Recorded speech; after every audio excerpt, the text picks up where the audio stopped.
이 이야기는 강원도의 한 한적한 소도시를 배경으로 70의 나이에 홀로 남겨진 여성 김명숙 씨의 삶을 통해 노년의 고독과 새로운 희망을 탐구합니다.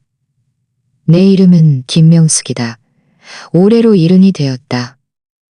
강원도의 한 자락. 강원도의 한 자락. 바닷바람이 산맥에 부딪혀 잦아드는 중남부의 작은 소도시에 살고 있다. 10년 전의 그날을 기억한다. 유난히도 시린 기운이 뼛속까지 스며들던 어느 겨울날 새벽이었다. 규칙적으로 소리를 내며 뛰던 심전도 모니터의 초록색 곡선이 조금씩 기력을 잃어갔고 이내 비정한 평행선을 그리며 긴 신호음을 내뱉었다. 젊은 간호사가 다가와 조심스럽게 하얀 천을 남편의 얼굴 위로 끌어올리던 그 찰나 나는 세상의 모든 소리가 한꺼번에 소거된 것 같은 예술가. 걔 남편의 나는 세상의 모든 소리가 한꺼번에 소거된 것 같은 기묘한 정적을 느꼈다. 내 남편, 박명호. 그는 겨우 63살이었다. 은퇴 후의 살이었다. 그가 떠나기 전날 밤 우리는 여느 때와 다름없이 거실 소파에 앉아 텔레비전을 보고 있었다. 남편은 자꾸만 입이 심심하다며 볶은 땅콩을 내오라고 투정을 부렸다. 나는 못 이기는 척 땅콩을 내오면서도 잔소리를 보탰다. 의사 선생님이 기름진 거랑 짠 거 조심하라고 그렇게 했어. 그 가벼운 대답이 우리 인생의 마지막 대화가 될 줄은 꿈에도 몰랐다. 에이, 빈잔에 그는 그저 허허 웃으며 대답했다. 에이, 괜찮아. 하루를 살아도 한밤중 깊은 잠결에 옆자리의 뒤척임이 예사롭지 않아 눈을 떴을 때 남편은 고통스럽게 가슴을 움켜쥐고 있었다. 사색이 되어 119 구급차를 불렀지만 병원에 도착했을 때 그의 얼굴은 이미 백지장처럼 하얗게 질려 있었다. 의사와 간호사들이 달려들어 30분 넘게 심폐소생술을 하며 기계가 내뱉는 길고 날카로운 비명만이 기계가 내뱉는 길고 날카로운 기계고 날카로우며 나를 바라보았다. 너무 늦었습니다. 간호사가 하얀 천으로 그의 얼굴을 덮는 순간 참았던 눈물이 끊어진 목걸이 구슬처럼 후드득 떨어져 내렸다. 하늘이 무너진다는 말이 관용구가 아니라 실제적인 물리적 고통으로 다가오는 순간이었다. 그 후 몇 년 동안 나는 거의 매일을 그 사람 생각만 하며 살았다. 밤마다 뒤척이다 보면 귓가에서 그의 환청이 들려왔다. 그의 환청이 들려왔다. 밤마다 뒤척이다 보면 귓가에서 그의 환청이 들려왔다. 얼른 불 꺼. 당신 왜 자꾸 울고 그래? 반가운 마음에 그의 옷자락이라도 잡으려 손을 뻗으면 허공만을 휘저었고 잠에서 깨어나면 베개는 이미 눈물로 흥건히 젖어 있었다. 그렇게 10년의 세월이 흐르며 나는 조금씩 혼자 사는 법을 익혀나갔다. 매달 나오는 연금 이르기만 원은 많지도 그렇다고 아주 부족하지도 않은 금액이었다. 젊었을 때 아껴둔 산짓돈을 보태면 그럭저럭 기니를 잊고 약값을 대며 그럭저럭 기니를 잊고 약값을 대며 돈이 없어서 밥을 굶는 것보다 더 무서운 것은 어느 날 갑자기 몸져 누웠을 때 곁에서 물 한 잔 떠줄 사람이 없다는 사실이다.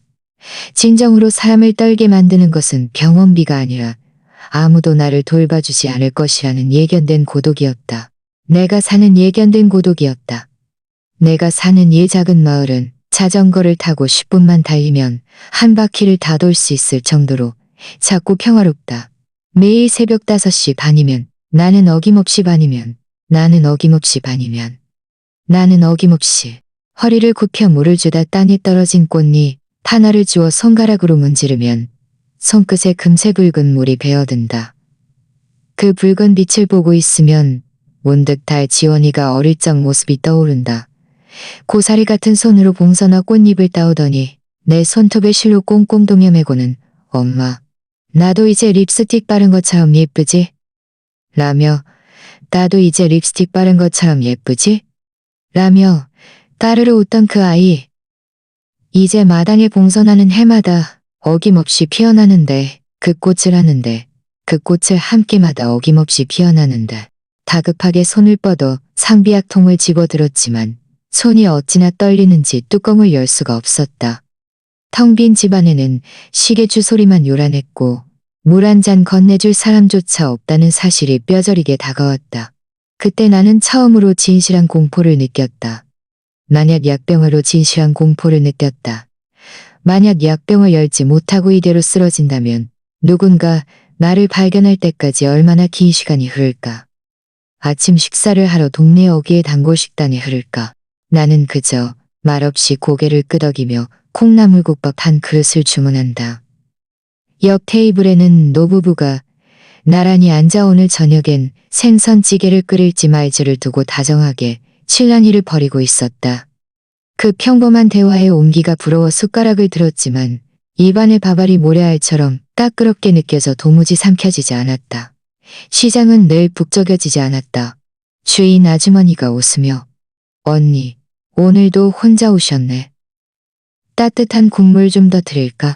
생선가게 김씨 아저씨는 싱싱한 고등어 한 마리를 집어들며 너스레를 떨었다. 명숙 언니, 오늘 물건이 아주 좋아. 선주 녀석이라도 내려온대? 나는 억지 미소를 지으며 그럼 곧 오겠지라고 대답했지만 심장 한 구석이 바늘에 찔린 듯 다끔거렸다. 장바구니는 들수록 무거워졌고 어깨는 짓눌리듯 낮춰 일사불란하게 움직이지만 유독 나만 박자가 한정없는 공허함에 비할 바는 아니었다. 오후에는 독립광채 없는 공허함에 비할 바는 아니었다. 앞줄의 강사가 뒤를 돌아보며 웃으며 말한다. 명숙 언니, 손을 조금만 더 높이 들어보세요. 나도 따라 웃으며 고개를 끄덕였지만 속으로는 자꾸만 남편 생각을 지울 수 없었다. 살아생전 그 사람 같았으면 옆에서 명수가 당신 지금 춤추는 거야. 라며 짓궂게 놀려댔을 텐데. 그 생각에 눈시울이 뜨거워지니 동작은 더욱 엉망이 되어버렸다. 오후의 볕이 마당 깊숙이 스며든 깊숙이 닿아버렸다. 우리 손주가 이번에 1등을 했다지 뭐야. 우리 딸이 서울에 아파트를 샀다네. 내가 그 곁을 지나갈 때면 누군가 묻는다. 명숙 언니, 지원이는 올해 명절에 내려온대.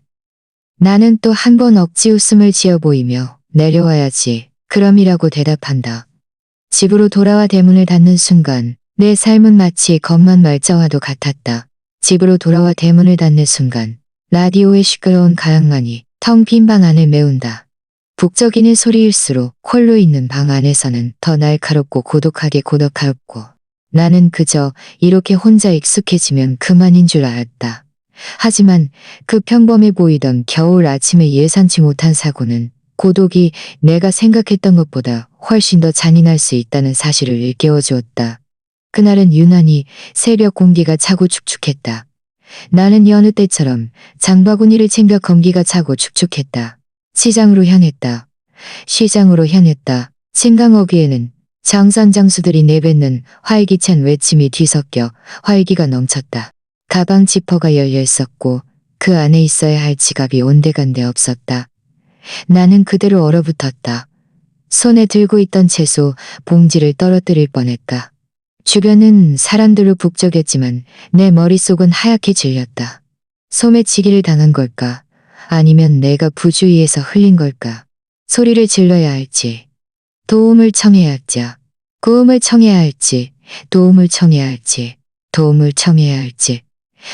청해야 할지, 도움을 앞에서 당황한 모습을 보이는 것이 수치스러워 목소리가 입버이는 것이. 나는 더듬거리며 간신히 대답했다.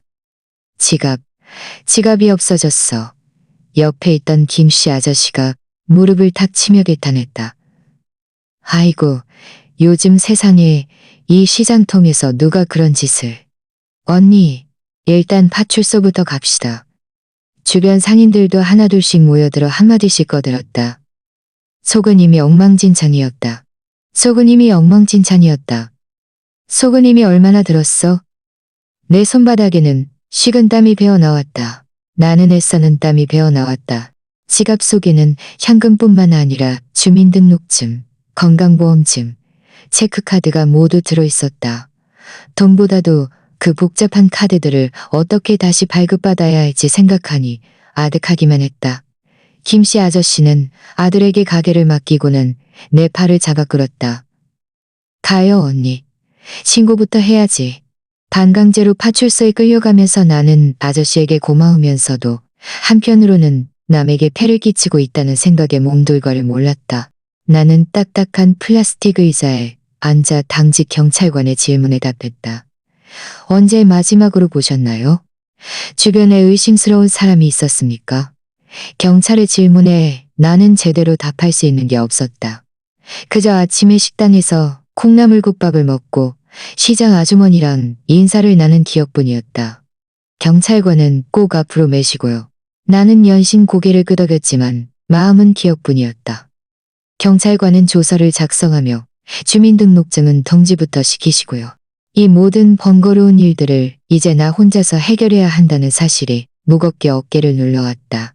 파출소를 나오자 김씨 아저씨는 언니, 난 가게 좀 보러 갈게. 조심해서 들어가고 필요한 거 있으면 불러요라며 서둘러 시장 인파 속으로 사라졌다. 그의 뒷모습을 보며 나는 시장 한복판에 덩그러니 남겨진 기분이 들었다. 세상은 평소처럼 소란스럽고 활기찬데 나만 그 활기 밖으로 밀려나 있는 것다. 어머니 성함은요? 최근 마지막 거래 내역은 무엇인가요? 내 손은 심하게 떨렸고 방금 전까지 기억하던 숫자들도 머릿속에서 안개처럼 흩어졌다. 간신히 카드 정지를 마치고 난이 온몸에 진이 다 빠졌다. 이어서 건강보험공단에 전화를 걸어 보험증 재발급 방법을 물었다. 상담원은 신분증 원본을 지참해야 했다. 그럼 일단 동사무소 가셔서 주민등록증부터 발급받으셔야겠네요. 모든 것이 꼬리에 꼬리를 물고 나를 압박해왔다. 마당으로 나가 물을 마시려 컵을 들었지만 컵 끝에 입술이 닿는 순간 참았던 눈물이 터져나왔다. 소리내어 울지는 않았지만 눈물을 쉼없이 뺨을 타고 흘렸다. 잃어버린 지갑 속의 돈 때문이 아니었다. 앞으로 내가 걸어가야 할 그 모든 절차를 오로지 나 혼자서 떨리는 다리로 감당해야 한다는 그 지독한 무력감 때문이었다. 지갑을 잃어버린 다음 날 아침, 세상은 전날과 다름없이 눈부시게 밝았지만 내 마음은 여전히 잿빛 안개 속에 갇혀 있었다. 나는 서둘러 겉옷을 챙겨 입고 집을 나섰다. 평소라면 천천히 걸어갔을 거리였지만 마음이 급해 마을 입구에서 택시를 잡아탔다. 주민센터 대합실은 이른 아침부터 민원인들로 붐비고 있었다. 차가운 공기 속에 종이 냄새와 사람들의 웅성거림이 뒤섞여 묘하게 사람을 위축시켰다. 나는 번호표를 뽑아들고 플라스틱 의자에 앉았다. 벽에 걸린 텔레비전에서는 뉴스 앵커가 쉴 새 없이 세상 돌아가는 이야기를 떠들고 있었지만 그 소리는 마치 물속에서 들리는 것처럼 먹먹하게만 느껴졌다. 내 번호가 호명되었을 때 나는 마치 죄인이라도 된 것처럼 조심스럽게 창구 앞으로 다가갔다. 주민등록증을 분실해서 재발급받으러 왔는데요. 내 목소리는 생각보다 훨씬 가늘게 떨려 나왔다. 젊은 여직원은 사무적인 말투로 서류 한 장을 내밀었다. 여기에 성함이랑 주소 적으시고 수수료 결제해 주세요. 사진은 현장에서 바로 찍어드릴게요. 나는 시키는 대로 굳은 손가락에 힘을 주어 글자를 적어 내려갔다. 이어지는 사진 촬영 시간. 작은 카메라 렌즈 앞에 서서 억지로 입꼬리를 올려보았지만 나중에 화면에 띄워진 내 모습은 낯설기만 했다.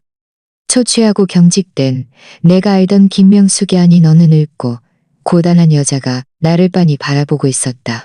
주민센터를 나와 다음으로 향한 곳은 은행이었다. 체크카드를 다시 만들고 통장을 정리해야 했다. 은행 안은 주민센터보다 더 긴 대기줄이 늘어서 있었다. 나는 사람들 틈에 섞여 거북이 걸음처럼 느리게 이동하며 내 차례를 기다렸다. 창구 직원은 내미는 서류에 일일이 지장을 찍고 서명을 하라고 요구했다. 주의사항을 조목조목 읊어주는 목소리를 들으며 나는 연신 고개를 끄덕였고 어느덧 목덜미가 뻐근하게 아파왔다. 그때였다. 내 옆 창구의 젊은 부부가 어린아이를 안고 앉아있는 모습이 눈에 들어왔다. 아이는 목이 마르다며 칭얼거렸고 남편은 익숙한 듯 일어나 정수기에서 종이컵에 물을 받아와 아내와 아이에게 건넸다. 아내는 남편이 챙겨준 물을 마시며 안심한 듯 미소 지었다. 그 지극히 평범하고 사소한 풍경이 내 가슴에 날카로운 화살처럼 박혔다. 아, 나도 저런 사람이 곁에 있었다면, 누군가 옆에서 펜 한 자루라도 대신 잡아준다면 얼마나 좋을까. 마음속에 거대한 구멍이 뚫린 듯한 공허함이 밀려왔다. 오후가 되자 하늘은 금세 어둑해지며 비라도 뿌릴 듯 흐려졌다. 건강보험공단에 들러 보험증까지 재발급받고 나니 온몸이 천근만근이었다. 집으로 돌아가는 버스 안, 손잡이를 꽉 쥐고 서 있는데 문득 숨이 가빠왔다. 지난 이틀간 파출소, 주민센터, 은행, 공단을 전전하며 도장을 찍고 서류를 작성하던 순간들이 주마등처럼 스쳐 지나갔다. 진짜 힘든 것은 다리가 아픈 것도 긴 줄을 선 것도 아니었다. 그 모든 창고 앞에서 오로지 나 혼자라는 사실을 매 순간 확인해야 하는 그 고독이 나를 진정으로 지치게 만들고 있었다. 그때 주머니 속의 휴대전화가 요란하게 울렸다. 딸 지원이었다. 전화를 받자마자 다급한 목소리가 쏟아져 들어왔다. 엄마, 시장 박씨 아주머니한테 연락받았어. 지갑 잃어버렸다면서? 왜 나한테 바로 전화를 안 했어? 지원이의 목소리는 걱정과 원망이 뒤섞여 떨리고 있었다. 나는 일부러 덤덤한 척 대답했다. 다 해결됐어. 괜찮아. 파출소 가서 신고도 했고 카드 정지도 다 시켰어. 하지만 지원이는 화를 참지 못하는 듯 목소리를 높였다. 엄마, 제발 부탁인데 이런 일 있으면 바로 나한테 말해. 내가 얼마나 가슴이 철렁했는지 알아? 혼자 그렇게 돌아다니면 내가 어떻게 마음 놓고 일을 하겠어? 지원이는 결국 다음날 반차를 내고 고속철도를 타고 내려오겠다고 선언했다. 나는 듣고 말렸지만 목구멍까지 차오른 도와달렸지만 혼자서도 잘할 수 있다고 큰 소리 치는 것은 마지막 남은 자존심이었지만 동시에 정말 혼자라는 사실을 인정하기 싫은 몸부림이기도 했다. 다음 날 지원이는 양손 가득 방과 차를 들고 집으로 들어섰다. 내 얼굴을 보자마자 지원이가 던진 첫 마디는 엄마, 안색이 왜 이렇게 안 좋아? 였다. 나는 그저 웃으며 이곳저곳 돌아다니느라 좀 피곤해서 그래라고 넘겼지만 지원이는 속상한 표정을 감추지 못했다. 지원이는 내 손에 빵을 쥐어주며 일단 뭐 좀 먹고 우체국부터 가자. 통장 명의 개설도 확인해야 해라며 앞장섰다. 우체국에서 줄을 서 있는 동안 지원이는 내 가방을 앞으로 돌려 매주며 신신당부했다. 엄마, 지갑은 꼭 이렇게 손에 닿는 곳에 둬야 해. 지퍼도 끝까지 잘 닫고. 그러고는 내 전화를 가져가 긴급 연락처 설정을 만지작거렸다. 여기 이 버튼만 길게 누르면 바로 나한테 전화 오게 해놨어. 알았지? 지원이는 내가 확실히 배웠는지 확인하려는 내 눈을 뚫어지게 쳐다보았다. 나 스스로 꽤나 유능하게 늙어가고 있다고 자부했건만 고작 지갑 하나 잃어버린 일에 이토록 달에게 짐이 되고 있었다. 모든 일을 마치고 우리는 골목 어귀의 작은 찻집에 마주 앉았다. 지원이는 뜨거운 차를 내오며 엄마, 뜨거우니까 조심해라고 말하고는 내 표정을 살폈다. 엄마, 이제 다 끝난 거지? 다른 곳 더 가야 할 데 없어? 내가 고개를 저으며 대답하자 지원이는 의자, 등받이에 몸을 기대며 길게 한숨을 내쉬었다. 다행이다. 내가 직접 안 내려왔으면 정말 불안해서 아무 일도 못했을 거야. 잠시 침묵이 흐른 뒤 지원이가 목소리를 낮춰 진지하게 말을 꺼냈다. 엄마, 잘 들어봐. 지갑 하나 잃어버린 것만으로도 이렇게 여기저기 다녀야 할 곳이 많고 힘든데 만약에 나중에 지갑이 아니라 엄마 몸이라도 아프면 어떡할 거야. 그 말은 마치 고요한 호수에 던져진 묵직한 돌멩이처럼 내 마음속에 파문을 일으켰다. 네가 쓰러지면 누가 돌봐주겠냐는 직설적인 말은 아니었지만 나는 그 말 뜻을 너무나도. 나는 찻잔을 내려놓으며 화제를 돌리려 했었다. 너 회사 일도 바쁜데 이렇게 내려와서 어떡해. 상사가 뭐라고 하네? 지원이는 쓴웃음을 지으며 대답했다. 반차 내고 온 거니까 나중에 보충해야지. 그런데 엄마, 우리 다시 한번 진지하게 생각해보자. 응? 제발 고집 피우지 말고 서울로 올라와서 나랑 같이 살자. 아니면 적어도 사람 한 명이라도 엄마 곁에 있게 해줘. 나는 선뜻 대답하지 못했다.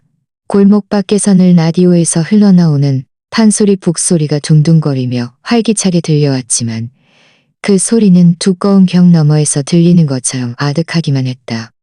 내 쪽의 벽 안에는 오로지 나만의 적막함이 흐르고 있었다. 집으로 돌아가는 길, 지원이는 마치 내가 어린아이였을 때처럼 내 손을 꼭 쥐고 걸었다. 마당에 봉선하는 바람에 가늘게 몸을 떨고 있었다. 지원이의 뒷모습을 보며 나는 생각했다. 내가 붙잡고 있는 이 평온한 일선이 사실은 얼마나 위태로운 모래선인지. 엄마, 제발 이제는 혼자 버티지 마. 알았지? 지원이의 간절한 목소리가 밤바람을 타고 내 귓가에 머물렀다. 그날 밤 나는 마당 평상에 앉아 차가운 달빛을 받으며 피어있는 봉선화를 오랫동안 바라보았다. 마음속에는 딸에 대한 미안함과 여전히 버릴 수 없는 내 삶의 터전에 대한 애착이 뒤엉켜 소리 없이 요동치고 있었다. 지갑 소동이 일단락되고 지원이가 서울로 돌아간 뒤에도 집안의 공기는 예전처럼 차분하게 가라앉지 않았다. 지원이는 거의 매일 전화를 걸어왔고 수화기 너머의 목소리는 늘 다급함과 초조함으로 팽팽하게 담겨져 있었다. 엄마, 정말 그 지갑 일로 다 괜찮은 거 맞지? 내가 얼마나 잠을 설쳤는지 알아? 나는 그저 괜찮다. 일 다 처리했다. 며침째 태어난 척 대답했지만 딸의 긴 침묵은 내 마음을 무겁게 짓눌렀다. 결국 한 달 뒤 지원이는 다시 짐을 싸서 내려왔다. 문을 열고 들어오는 딸의 얼굴은 한 달 전보다 더 수척해 보였다. 차 한 잔을 내어주기도 전에 지원이는 내 손을 붙잡고 앉아 정색하며 말을 꺼냈다. 엄마, 우리 이제 정말 진지하게 이야기 좀 해. 엄마 이렇게 혼자 계시는 거 나 도저히 불안해서 못 보겠어. 서울 우리 집으로 가자. 응? 나는 단호하게 고개를 저었다. 내가 이 동네에서 산 세월이 얼마인데 친구들도 다 여기 있고 시장 사람들도 눈빛만 보면 다 아는 사이야. 절에 가는 것도 광장에서 운동하는 것도 내 일상인데 서울 가면 내가 뭘 하겠니? 지원이는 결국 눈시울이 붉어진 채 목소리를 높였다. 엄마, 그건 너무 이기적인 생각이야. 내 마음은 생각 안 해? 전화 한 통만 안 받아도 심장이 덜컥 내려앉는 내 기분을 아냐고. 나는 속이 상했지만 현실적인 문제를 꺼내지 않을 수 없었다. 너희 부부 맞벌이 하느라 바쁜데 내가 가서 집만 되지 않겠니? 그리고 서울 물가가 얼마나 무서운데 내 연금 일유경만 원 가지고는 서울에서 장 한 번 보기도 힘들 거야. 우리는 좁은 거실에 마주 앉아 평행선을 달렸다. 거실의 낡은 시계 소리만이 우리 사이의 정적을 메우고 있었고 텔레비전 속 판소리 가락조차 그날은 유난히 슬프게 들렸다. 지원이는 결국 눈물을 뚝뚝 흘리며 말했다. 엄마, 나는 엄마가 귀찮은 게 아니라 어느 날 갑자기 엄마를 잃고 후회하게 될까봐 그게 제일 무서워. 내 맘 좀 알아주면 안 돼? 딸의 그 떨리는 고백에 가슴이 난도질당하는 것 같았지만 나는 끝내 조금 더 생각해보자 는 말로 대화를 덮어버렸다. 그날 밤 골목 어귀의 이호도 씨 아주머니가 국을 좀 나눠주러 왔다가 우리 모녀의 실랑이를 듣고는 아이고 부모 자식 간에 너무 소리 높이지 말아라며 혀를 차고 돌아갔다. 지원이의 걱정은 결국 간병인 문제로 옮겨갔다. 내가 서울로 가지 않겠다면 최소한 곁에서 돌봐줄 사람이라도 두어야 한다는 것이었다. 나는 지원이를 보낸 뒤 시장 사람들에게 간병인 비용을 넌지시 물어보았다. 옆집 아들뻘대는 이 씨가 한숨을 쉬며 말했다. 우리 장모님도 작년에 뇌졸중으로 쓰러지셔서 외국인 간병인을 썼는데 한 달에 월비랑 식비 다 합치면 3억만 원 가까이 들어요. 중개 수수료까지 하면 1년에 3.00만 원은 좋게 깨집니다. 그 말을 듣는 순간 가슴이 덜컥 내려앉았다. 내 연금 이르기만 원으로는 입에 풀 치하기도 빠듯한데 간병인이라니 가당치도 않은 소리였다. 지원이는 자기가 비용을 보태겠다고 큰 소리를 쳤지만 대출이자에 아이 학원비로 허덕이는 딸의 형편을 뻔히 아는 내가 어찌 그 돈을 받을 수 있겠는가. 게다가 모르는 남을 집에 들여 같이 산다는 것 자체도 큰 스트레스였다. 불안을 부채질하는 소문도 들려왔다. 연마의 왕 영감님네가 간병인을 두었는데 영감님이 한밤중에 심장 발작이 일어난 걸 간병인이 잠결에 알아채지 못해 큰일이 날 뻔했다는 것이다. 사람을 써도 결국 자기 몸은 자기가 챙겨야 한다니까. 시장 사람들의 수군거림에 나는 등줄기가 오싹해졌다. 그렇게 마음의 갈피를 잡지 못하던 어느 날 동네 광장에서 오랫동안 소식이 뜸했던 옛 친구 수미를 만났다. 나보다 2살 적은 수미는 여전히 정정하고 깔끔한 모습이었다. 우리는 시원한 청초수 한 잔을 나누며 속 깊은 이야기를 시작했다. 수미 역시 자식들은 외지에 나가 있고 큰 2층 집에서 혼자 지내며 밤마다 적막함에 잠을 설친다고 털어놓았다. 명숙 언니, 지원이가 간병인 쓰라고 난리라며? 그런데 그 돈이 어디 한두 푼이야? 우리 연금으로는 절대 안 돼. 수미가 내 손을 꼭 잡으며 눈을 반짝였다. 차라리 우리 같이 살면 어때? 언니는 혼자 있는 게 무섭고 나도 집이 너무 넓어 외롭거든. 학가를 하면 자식들 걱정도 덜고 비용도 아끼고 무엇보다 밤에 서로 숨소리라도 들리면 얼마나 안심이 되겠어? 수미의 제안은 파격적이었다. 수미의 집방 한 칸을 내어줄 테니 월세는 상징적으로 2억만 원만 내고 식비와 공과금은 각자 나누자고 했다. 아이들 장난치는 것도 아니고 입맛 안 맞으면 어쩌려고 그러니? 내가 걱정스럽게 묻자 수미는 호탕하게 웃었다. 언니? 우리가 애야? 각자 먹고 싶은 거 따로 해 먹어도 되고 맛있는 거 있으면 좀 나눠 먹고 그러면 되지. 서로 간섭 안 하고 오이지만 그 말이 내 가슴 등뼈에 박히는 것 같았다. 나도 언니처럼 자식들한테 패 끼치기 싫어. 우리 둘이 서로 지켜봐주면 적어도 쓰러졌을 때 발견 안 될 걱정은 없잖아. 그날 밤 나는 마당에 앉아 갈빛을 머금은 봉선화를 바라보았다. 남편이 떠난 뒤 10년 나는 줄곧 혼자서 잘 버티고 있다고 믿어왔다.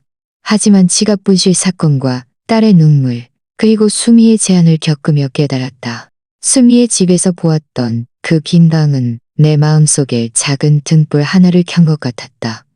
며칠 밤을 꼬박 세우며 고민한 끝에 나는 마침내 결심을 행동으로 옮기기로 했다. 한꺼번에 모든 것을 정리할 수는 없었기에 우선은 꼭 필요한 집 몇 가지만 챙겨가서 지내보기로 마음먹었다. 짐을 싸기 위해 장롱문을 활짝 열자 그 안에는 켜켜이 쌓인 세월의 흔적들이 가득했다. 하지만 그가 떠난 지 10년이 흐르는 동안 그 옷들은 주인을 잃은 채 깃발엔 누런 자국을 남기며 서서히 늙어가고 있었다. 나는 옷들을 하나씩 꺼내어 만져보다가 손끝이 떨려오는 것을 느꼈다. 결국 몇 번이고 접었다 폈다를 반복하다가 차마 버리지 못한 채 다시 제자리에 차곡차곡 쌓아두었다. 내가 정말로 옮길 수 없는 것은 이 낡은 옷가지들이 아니라 이 집 구석구석에 스며있는 남편과의 추억구석이 스며있는 남편과의 추억들이 아니라 결국 나는 평소 자주 입던 면 셔츠 몇 벌과 잠옷 두어 세트 그리고 무료함을 달래줄 판소리 소설책 몇 권을 여행 가방에 챙겨 넣었다. 그리고 마지막으로 화장대 위에 놓여있던 남편의 영정사진을 조심스럽게 수건으로 감싸 가방 깊숙한 곳에 넣었다. 나는 사진 속 글을 향해 마음속으로 나지막이 읊조렸다. 당신을 잊으려는 게 아니에요. 다만 혼자 있는 이 밤이 너무나 길고 싫어서 그래요. 명숙 언니, 이 짐들은 다 뭐야? 어디 멀리 여행이라도 가는 거야? 나는 쑥스러운 듯 웃으며 대답했다. 잠시 수민의 집에 가서 지내보기로 했어. 환경도 좀 바꿔보고 말동무도 좀 바꿔보고 말동무도 좀 하려고. 아주머니는 고개를 끄덕이며 그것도 좋지. 혼자 있는 것보다 훨씬 안심이 될 거야. 마당에 핀 봉사나는 내가 틈틈이 들을 거야. 마당에 핀 동사나는 내가 틈틈이 들여다보며 물 줄 테니 걱정 말고 다녀와라며 내 손을 잡아주었다. 언니, 어서 와. 기다리고 있었어. 그녀의 환대에 가슴 한쪽이 뭉클해졌다. 햇살이 환하게 비치는 수미의 집 거실은 내가 살던 낡은 집보다 훨씬 온화한 기운이 감돌았다. 내게 배정된 방은 예전에 아들이 쓰던 공부반이라고 했는데 커다란 창문으로 볕이 잘 들고 창가에는 파릇파릇한 바질 화분 하나가 놓여 있어. 짐을 풀고 나니 수미가 내 어깨를 다독이며 말했다. 천천히 정리해. 하지만 나는 여전히 남의 집에 얹혀 사는 듯한 어색함의 슬리퍼를 찾는 손길조차 조심스러웠다. 저녁 시간이 되자 우리는 함께 부엌으로 향했다. 수미가 채소를 다듬으면 내가 쌀을 씻고 물을 맞췄다. 처음에는 서로의 동선이 엉켜 서툴기도 했지만 혼자서 끼니를 때울 때보다 훨씬 생기가 넘쳤다. 수미는 고소한 갈비탕을 끓였고 나는 싱싱한 고구마순을 볶았다. 식탁에 마주 앉아 밥을 먹으며 우리는 그 도마순을 볶았다. 젊은 시절 고생했던 이야기부터 남편의 생전에 좋아하던 노래 이야기까지 텅 빈 방 안에는 오랫동안 잊고 지냈던 웃음소리가 메아리 쳤다. 그날 밤 낯선 방의 침대에 누워 천장을 바라보았다. 창밖으로는 바람에 나뭇잎이 부딪히는 소리가 들려왔고 마음 한구석에는 여전히 내가 두고 온 집과 마음이 안온해졌다. 아, 적어도 이 어두운 밤에 나 혼자 쓴 건 기묘하게도 마음이 안온해졌다. 하지만 그때 벽 너머 옆방에서 들려오는 스미의 가벼우는 누군가 곁에 있다는 그 실감이 고독의 날카로운 발톱을 무디게 만들어 주었다. 다음 날 아침 나는 서울에 있는 딸 지원이에게 전화를 걸어 소식을 알렸다. 수화기 너머로 한참 동안 침묵하던 지원이는 이내 안도 섞인 목소리로 대답했다. 엄마, 정말 잘 생각했어. 수미 이모랑 같이 있으면 내가 훨씬 마음이 놓여. 지내보고 정말 괜찮으면 계속 거기 계셔도 돼. 딸의 목소리에서 무거운 짐을 내려놓은 계속 거기 계셔도 돼. 어쩌면 이 결정은 나 자신을 위한 것이기도 하지만 나를 걱정하는 자식을 위한 가장 큰 배려일지도 모른다는 생각이 들었다. 수미와의 공동생활은 생각보다 순조로웠다. 우리는 함께 시장에 가서 장을 보고 상인들의 아이고 자매처럼 보기 좋네 라며 건네는 농담에 함께 웃음을 터뜨리기도 했다. 혼자일 때는 무겁기만 했던 장바구니도 둘이 나눠들기 한결 가벼웠다. 하지만 모든 것이 완결 가벼웠다. 늘 시계 수군거림이 들려오기도 했다. 그럴 때마다 나는 마음이 상해 위축되곤 했지만 수미는 오히려 내 어깨를 툭 치며 호탕하게 웃었다. 언니? 남들이 뭐라든 무슨 상관이야. 우리가 편하고 안심되면 그만이지. 인생 우리 거잖아.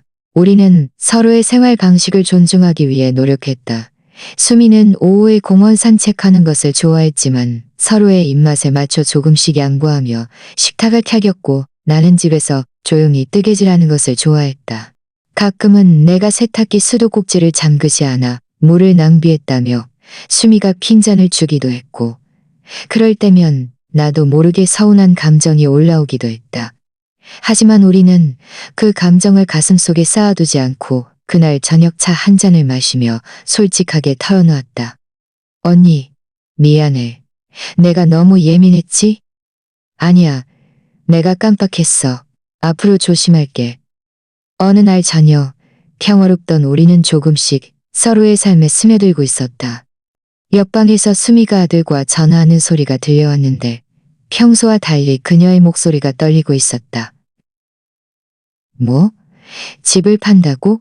갑자기 그게 무슨 소리야? 그 말을 듣는 순간 내 심장도 덜컥 내려앉았다.